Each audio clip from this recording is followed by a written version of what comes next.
Beaucoup d'actualités diplomatiques au Qatar. Aujourd'hui, ce sera le président Erdogan qui sera en visite officielle et demain, le prince héritier d'Arabie Saoudite, Mohammed Ben Salman, dans le cadre d'une tournée qu'il effectue à l'aune de la sous-région en préparation au sommet de Riyad à la mi-décembre, le sommet des États du Golfe. On se rend compte à l'occasion de cette visite, c'est une première depuis 2017, depuis qu'il y avait eu cette brouille avec le Qatar.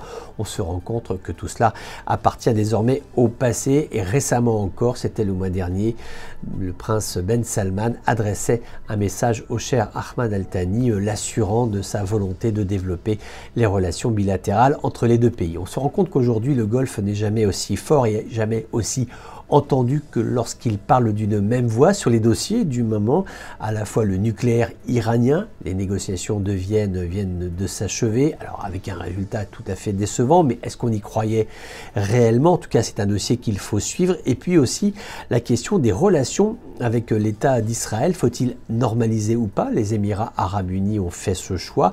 Il peut y avoir ici et là des ouvertures de dialogue, formelles ou informelles. Comment se placer, comment se positionner par rapport à ce qui a été initié par les accords d'Abraham? Ce sont là des questions ouvertes qui sont tout à fait importantes et sur lesquelles les monarchies du Golfe doivent pouvoir s'exprimer, chacune en leur nom, pour essayer de trouver une position commune qui fasse entendre leur voix.